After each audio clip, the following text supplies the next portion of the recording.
भाई साहब बघा ना, शालू आहे, पैठणी आहे, भारी भारी माल आहे. आम्ही एकदाच सांगितलं ना, शालू पैठण्यांची आमच्याकडे कमतरता नाही, हव्या तेवढ्या आहेत. लय भारीतला माल आहे म्हणून आम्ही आणला, समजला? लय लय भारीतला माल आहे बाई साहब. हे बघा, तुम्ही जरा बघायला वांडा नाही. हा अहो पण जे आहे ते कशाला ठेवून घेऊ? आम्ही एकदा सांगितलं ना, रेशीम काठी तलम धोतर जोडी आणा, अंगरख्यासाठी किमखाप आणा, उत्तम मलमल आणा. तिखा सिकडची आवड, हवे तेवढे नग घेईन. अगं हे व्यापारी खास गुजरात येथून आलेत. चला येते आम्ही.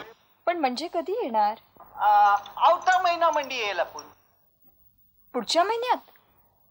पण आता कुठल्याही क्षणी इकडून येणं होईल. असं असेल तर मग आवता हप्ता मंडी येईल. काय फिकर नको करू, समजा भारी भारी माल आणेला आपण. चला, जय गोपाल, जय गोपाल बाई साहेब. या. काय खरेदी करत होता सासूबाई? काही नाही ग, कपडे खरेदी करत होते इकडच्यासाठी. पण मनासारखे मिळालेच नाहीत बघ. इकडचा स्वभाव म्हणजे मनाविरुद्ध काही चालायचं नाही. पाहिजे ते सगळं उंची, उत्तम. आता हेच बघ ना, ही मुदगलाची जोडी काय साधी चालली नसती. पण आमच्या पेशव्यांनी खास शिसवीच्या लाकडाची बनवून घेतली. तेही बरोबरच आहे म्हणा. मेहनत किती करतात. सकाळी व्यायाम झाला की जमीन घामानं भिजते. तिकडे व्यायामशाळेत जमिनीला डाग पडलाय म्हणे. आता आता परत आले ना की पुन्हा सगळं पहिल्यासारखं सुरू होईल. अगो बाई, पाहिलंच माझं लक्षण? काय झालं सासूबाई? अगं इकडचे कपडे आराध्याला काढून ठेवायचे होते. पेटरेत ठेवून ठेवून कुबट होतात ना. मला लक्षातच राहिलं नाही बघ. थांब.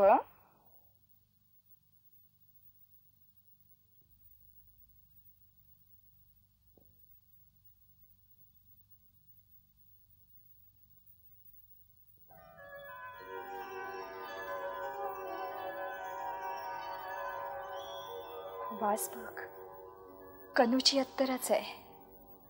माझ्या अगदी रोमारोमात भिनलाय हा सुगंध.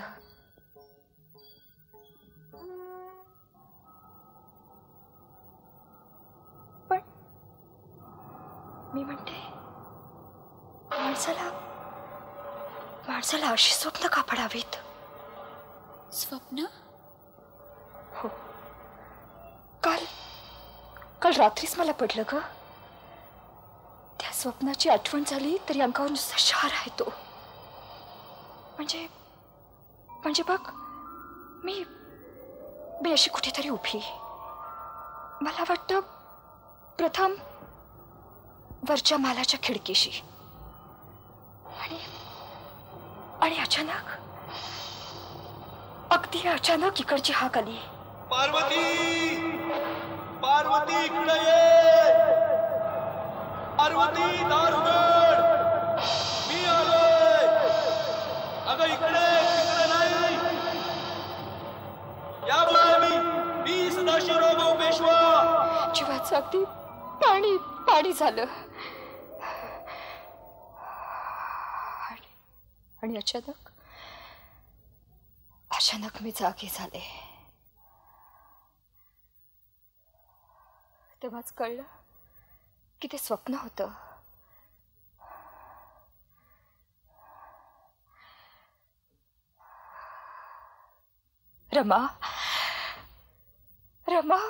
रमा काय अर्थ असेल गे स्वप्नाचा?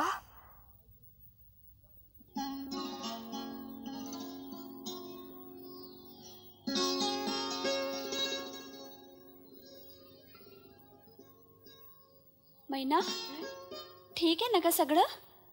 आता ग बया, हे काय विचारणं झालं? पर मी म्हणते, जरा तीट तरी लावायची गालावर. परत समद काम अगदी बारकायनं चाललंय. एवढं दमादमानं हलक्या हातानं होत नव्हतं कधी.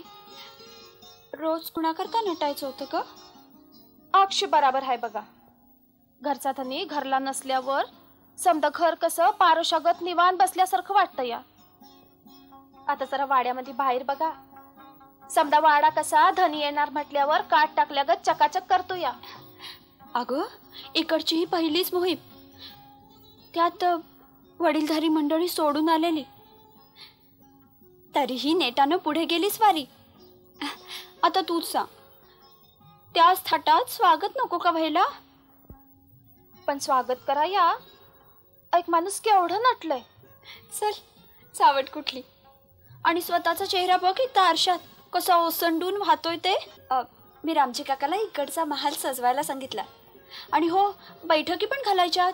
तो म्हातारा धन येणार म्हणून नुसताच इकडून तिकडे येरझरा घालतो या. ना काम ना धाम, नुसताच फिरतो या.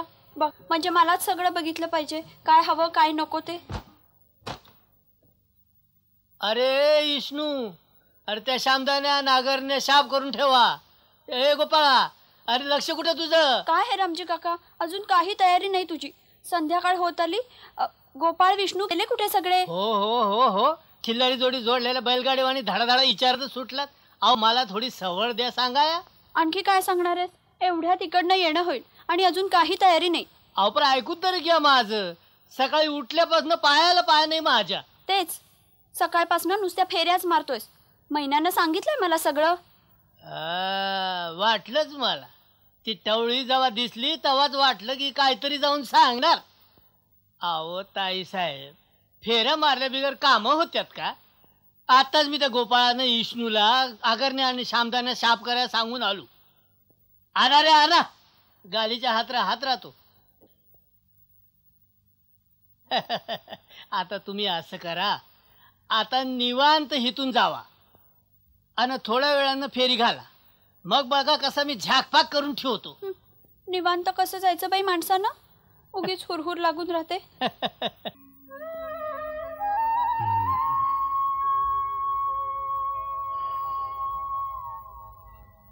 मामा, श्रीपती सरकार, असा बळजबरीचा विश्रांतीचा आग्रह करू नका. आमच्या तब्येतीला काहीही झालेलं नाही. असं कसं म्हणता श्रीमंत? जवळजवळ 8 दिवस झाले अंगातला ज्वर हटत नाही. खोकल्याची वारंवार उबळ येते आपल्याला.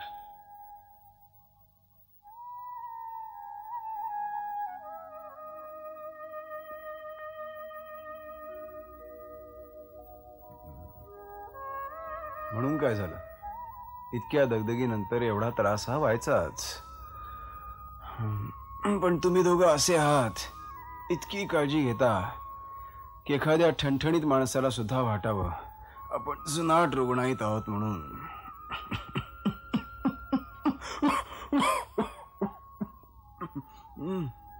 श्रीमंत, थोडी तरी विश्रांती घ्या. रात्रंदिवस दौड करतो आहोत आपण. चला, प्रकृतीच्या निमित्तानं या आडरानातही देवदर्शन झालं. पण मामा, आता मातोश्रींचं दर्शन केव्हा होईल असं झालंय. शनिवार वाडा सारखा हाका मारून बोलवतोय असं वाटतंय. सगळ्यांचीच ती अवस्था आहे श्रीमंत. पण पुण्याला जायचं आणि आजाराने थकलेला, दौडीनं श्रमलेला चेहरा आपल्या स्वागतासाठी आलेल्या स्वकीयांना दाखवायचा, याला काही अर्थ आहे का? अगदी खरं आहे श्रीमंत. आपण अगदी रास्त बोललात मामा. आमच्या आजाराची बातमी शनिवारवाड्यावर पोहोचता कामा नये. श्रीपती जी सरकार. आता आपण थांबलोच आहोत तर जर आपल्या जनावरांचा चारा पाणी बघ. जी सरकार. गजानना, हे चला रे खोगीर उतरवा त्यांची. चला, चारा पाणी दाखवा त्यांना. चला हो प्रतापराव, आटपा.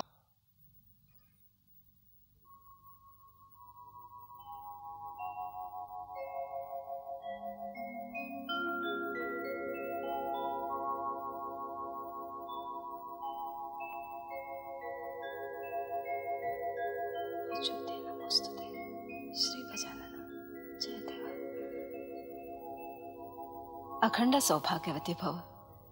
झाली तयारी? होतच आली. आज मनाला किती बरं वाटतंय म्हणून सांगू. मालकाशिवाय घराला शोभा नाही हेच खरं. तू अजून लहान आहेस, समजेल तुला हळूहळू. स्वारीवरून धन्याचं परत येणं, त्यात काय सुख असतं ते कळेलच तुला मुली. बाकी आम्हा बायकांचा जन्मच चमत्कारिक. मनातले दुःख, पण ती बोलायची तरी कोणाजवळ? पती युद्धावर असताना रोजचा दिवस उभ्या वैऱ्यासारखा भासतो. नाना अशुभ कल्पना आणि घास खाशाखाली उतरत नाही. कुंकवाच्या कोयरीत हात तासन तास बघतो. आणि इतकं सगळं सोसून झाल्यानंतर दिल्ली दरवाजातून आत शिरणारी मूर्ती डोळ्यांनी बघेपर्यंत मनाचे बांध फुटले जातात. पास टिकत नाही.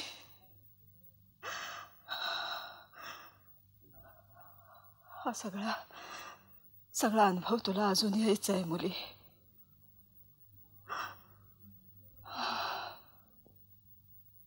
बघितलंस, मी आपले माझ्याच तंद्रीत बोलत बसले.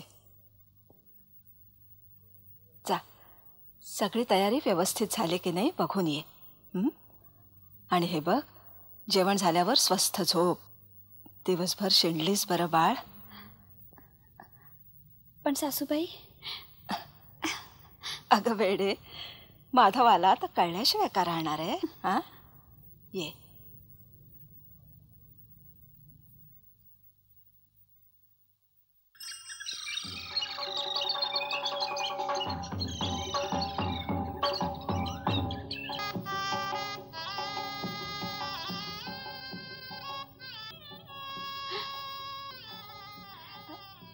मैना, अगं मैना.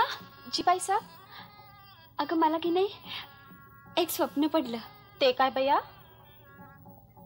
तिकडनं येणं झालंय आणि मी काहीतरी बोलणार एवढ्या जागा झाली बघ.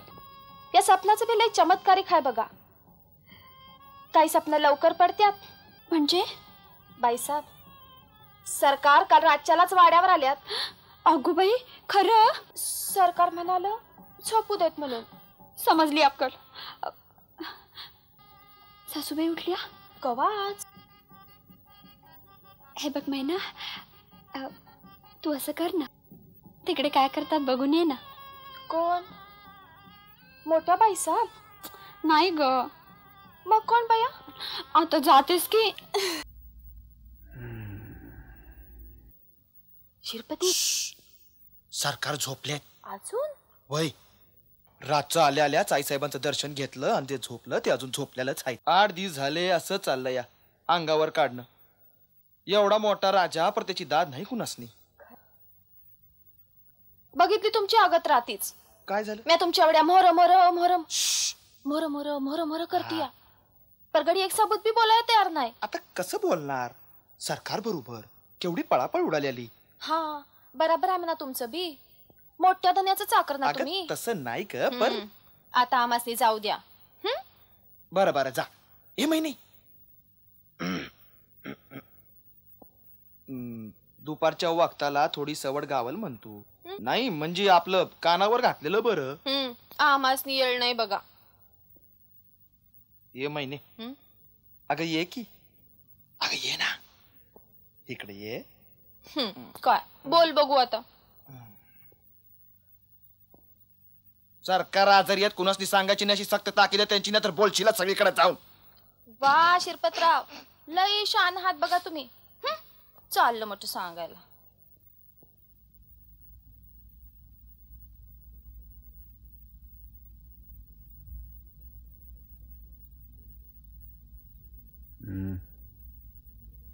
कोण? श्रीपती? होय जी.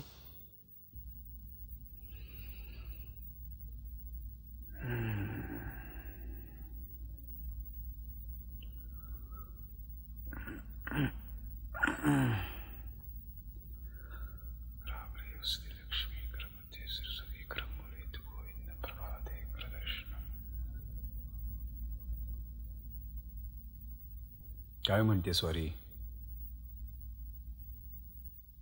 रागावलात? रात्री इकडून येणं झालं. वाट पाहून पाहून आम्हाला झोप लागून गेली. कोणी उठवलं सुद्धा नाही. बस इतकंच? आणि त्यासाठी इतका मनस्ताप? बसा.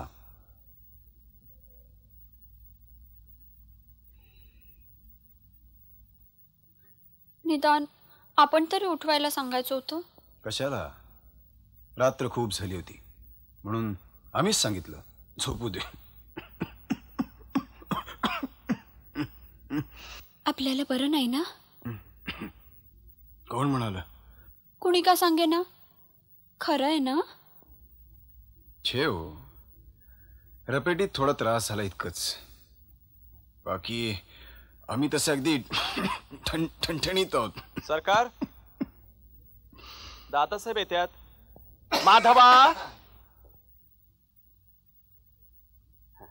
नाही उतरण्याची काही आवश्यकता नाही. मला कळलं तुला ताप येतोय म्हणून. कसं वाटतं आता? काळजी वाटायला लागली म्हणून वैद्यराजांना निरोप पाडा आणि ताबडतोब बोलवून घेतला. या वैद्यराज. नाही काका, तसं काही नाही. आपण आपली काळजी घेतलेली बरी. वैद्यराज आणि ताबडतोब औषधोपचाराला सुरुवात करा. काका तसं खरंच काय? हे बघ, जो आता निर्णय द्यायचा असेल ना तो वैद्यराजांनाच देऊ द्या. वैद्यराजाने परवानगी दिली तर स्नान संध्या उरकून घ्या, मग आपण निवांत बोलू. चल येतो का सुनबाई?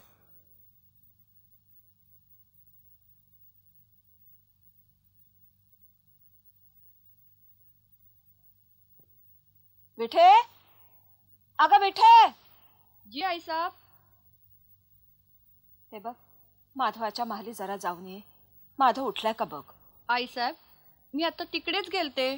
मग दादासाहेब महाराज आलेत, त्यांच्या बरोबर वैद्य महाराज बी आहे. ती वैद्य महाराज? वय, वैद्य महाराज त्यांना तपासतात. अगं बाई. आई साहेब. साहेब, या 4 मुळ्या घ्या. 4 वळसे द्यायचे आणि लगेच आटण द्यायचं.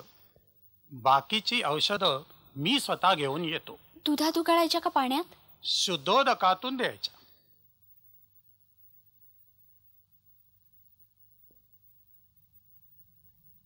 येते. हा वैद्य महाराज, श्रीमंतांच्या प्रकृतीचं निदान झालं? होय बाईसाहेब, आता चाटण दिलाय, लवकरच उतार पडेल. पण बाईसाहेब. काय झालं वैद्य महाराज? तसं काही नक्की सांगता येणार नाही, पण त्यांच्या प्रकृतीमानावर लक्ष ठेवायला हवं. एक शंका, त्यांचा हा ताप साधा नाही, काळजी घ्यायला हवी.